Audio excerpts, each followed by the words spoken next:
Hey guys, welcome back to another episode of Champion Cycle. On this episode, we are going to break down the how to start a motorcycle that doesn't start. So we'll call it Motorcycle 101, how to start your motorcycle 101. In this instance, we are going to be using an ATV, but to give you an idea, all vehicles are basically the same. ATV, dirt bike, motorcycle, it's the same, 4 carb, 3 carb, 2 carb, 1 carb. Throttle bodies or carbureted. As a mechanic, we generally do the same steps to diagnose a no start. So basically this machine came in as a no start. Customers states, thinks it's the battery, winch doesn't work, tires, some other stuff, but ultimately no start. So that's the issue we're going to address here on camera for you guys. So in order to get your motorcycle or ATV running, you need 3 things. This is for any engine. So you need compression, spark, and fuel. Those are the basics. So this machine came in with a no start. We're gonna go ahead and we're gonna connect the battery charger up to it because the battery was dead, or so the customer stated. We're gonna check a battery up to it. We're gonna get this thing with a little bit of charge so we can boast it, and we're gonna try and start it and see what happens. So the main man, Matt, here is gonna go ahead and get a battery charger connected. We're gonna put it on the battery and we're gonna try and turn this bike over and see what it does, right? All right, so as you guys can see, we've got our battery terminals connected. So right now, hypothetically, should the vehicle start, it should start. So we've got the run switch on, key on. Some machines, motorcycles, ATVs have certain kill switches. You have to hold the brakes and clutches and make sure it's in neutral and all that other good stuff. So make sure you've checked that stuff off your list. This particular machine doesn't have any of that. So we're gonna go ahead and grab the brake because there is a sensor there. And we're gonna go ahead and now we're just gonna hit the start button. As you can hear, it's not starting. But if you listen,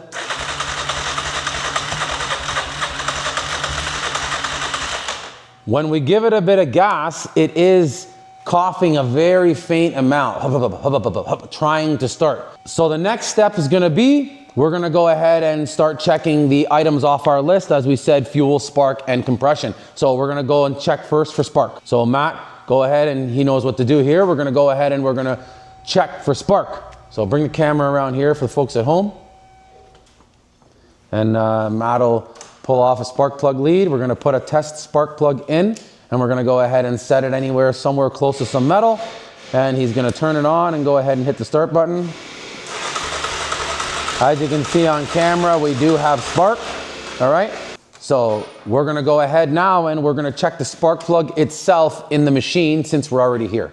So let's pull the spark plug out of the machine. This was our test spark plug, but we're gonna go ahead and pull the spark plug right out of the machine. Let's take a look at it, because given the fact that it's carbureted or it was a no start, chances are the customer or you at home with your machine, you've tried to start it a lot of times and you were hitting the gas. So it could be as simple as the spark plug is flooded. So we're gonna go ahead and pull the spark plug out. If you wanna show the folks at home, he's gonna pull the spark plug out and we're gonna take a look at the spark plug and see if she's soaking wet or what she looks like.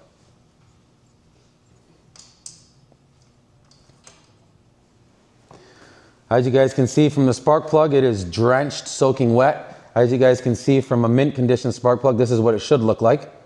So now what we're gonna wind up doing is we're gonna go ahead and replace that spark plug with a new spark plug, because this one is obviously soaking wet. Now, if you're at home and you're in a pinch while Matt's replacing that spark plug, you can burn the spark plug, you can singe the gas, you can sand, you can use a little bit of sandpaper, and you can do things to clean the plug up to salvage it. Obviously we're a motorcycle shop, we have an abundance of spark plugs. We're just gonna swap the plug out and save ourselves the time. Plus, obviously it's better to get a new spark plug, as you can see by that spark plug. Even aside from the spark plug itself, the rest of the plug, even externally, was all worn and rusty. So chances are it's old as hell anyway. So Matt went ahead and he switched the spark plug. So now we know we have a good plug and it's in there nice and tight. He's gonna put our spark plug cable back on. So we're gonna go ahead now and we're gonna try and start it again. This will eliminate whether it's the spark plug or not, right? So we're gonna go ahead, we're gonna try and start this.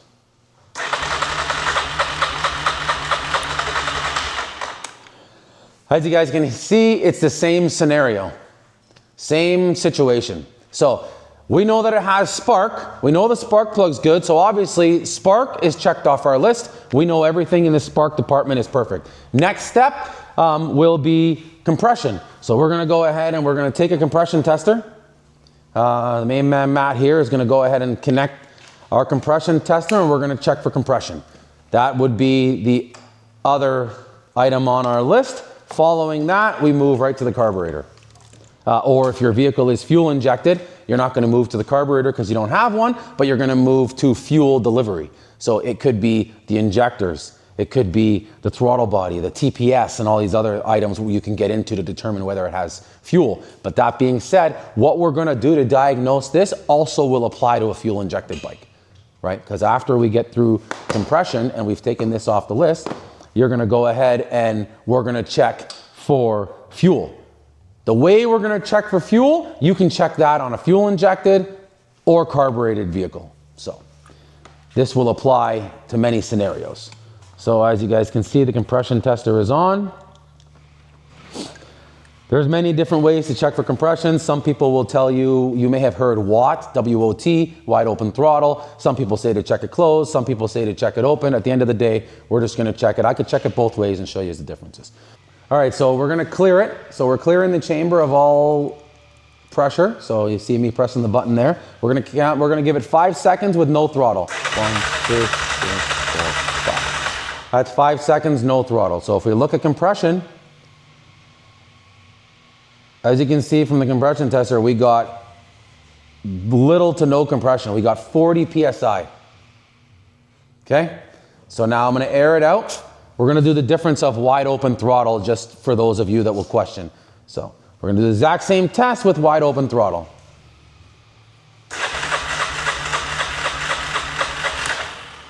Same 5 seconds with wide open throttle. All of a sudden, look at the difference.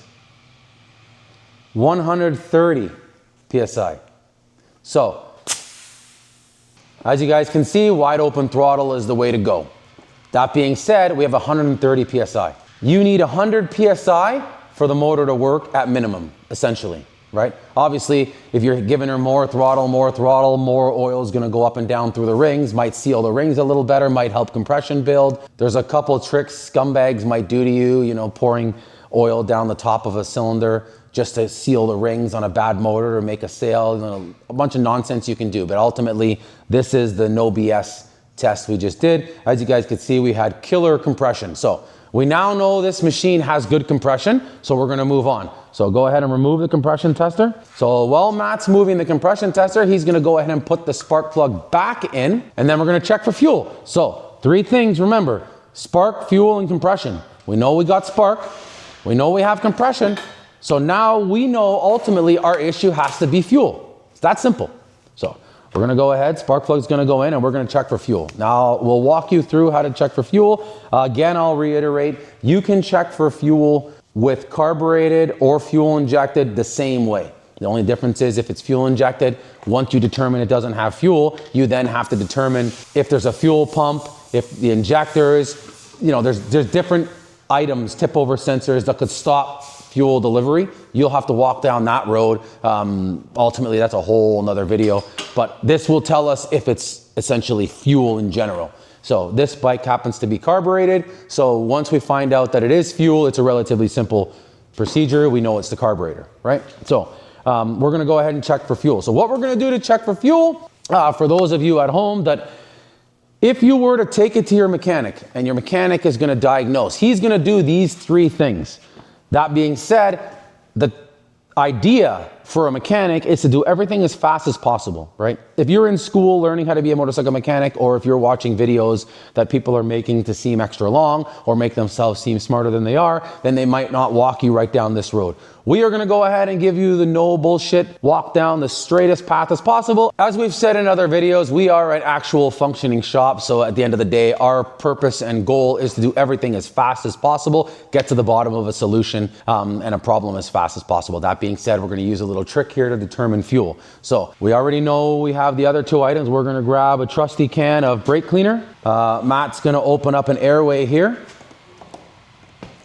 So Matt's gonna open up the air box to give us access to the carburetor. So essentially by spraying quick start, we're using brake cleaner, but quick start, brake cleaner, even gas directly, it'll give you an idea if the machine is lacking in fuel. We know it has spark, we know it has compression. Now we're gonna go ahead and essentially by doing this, we are feeding gas ourselves right into the intake manifold. So we're bypassing the carburetor is essentially what we're doing.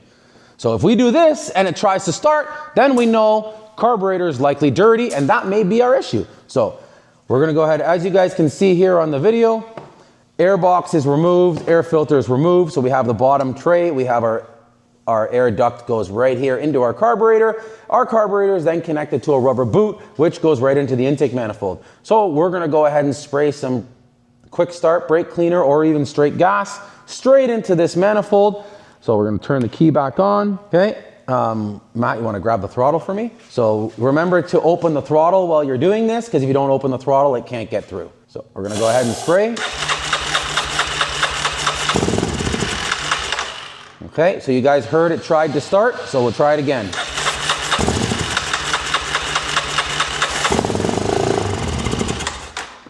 So, as you guys could hear, we basically bypass the carburetor by spraying starting fluid or gas or brake cleaner. We'll just call it fuel for the sake of argument.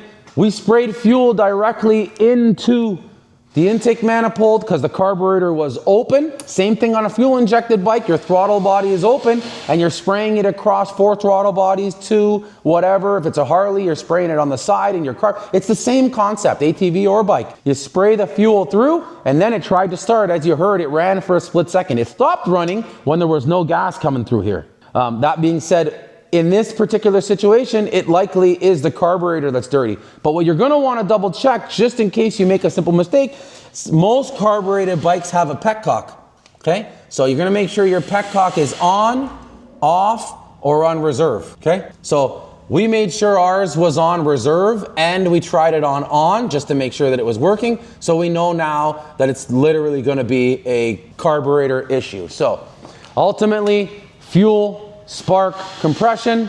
Compression was good, spark was good. We found our culprit to be gas. So we're gonna go ahead and we are going to take our carburetor out. We're gonna clean our carburetor, put it all back in, and then we're gonna see you guys again in a little bit, in a couple hours, and we'll see if this thing fires right up. Stick around.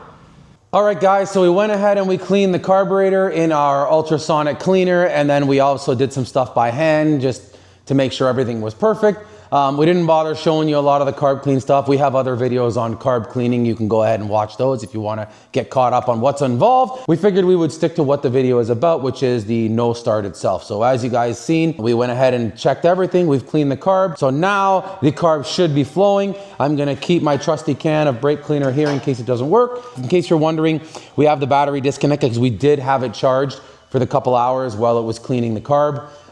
So we're going to go ahead and we're going to try and start it. We've gone ahead and made sure our petcock is on. I should have mentioned that earlier to you guys, but yes, and we're gonna go ahead and start it up. As you guys can hear, she's running, purring like a charm. That about does it, unless we forgot something. Gotta put the air filter back on, tighten it up again. Right, so as Matt pointed out, we still have our air filter. We got to put our snorkel cover back on. Obviously, we have other things to do on this machine in the shop. Winch, we have a solenoid coming for the winch. That's why it's a bit of a mess here, but we're doing other stuff. But in terms of starting your bike 101, starting your ATV 101, starting your dirt bike 101, this basically wraps it up. Fuel, spark, and compression. We showed you how to test it. And remember, guys, this applies to carbureted and fuel injected motorcycles, ATVs, dirt bikes, whatever you're working on. This kind of gives you the brass tacks on how to start it. So if you've got a machine at home that's been sitting for a long while and you're about to take it to your mechanic because you don't even know where to begin, screw them. You can do most of it yourself sometimes. That's the basics. Make sure your battery's good. Go ahead and check for fuel, spark, and compression. Once you've done all that, as you guys can see, it helps you narrow down what the problems are and how to get it working. Hope you guys enjoyed this one. If you guys enjoyed this video, go ahead and like, comment, and subscribe. We'll keep the videos coming for you guys, and we'll see you on the next one. Matt, you got anything you want to add? No, we're good? No, we're good. See you guys.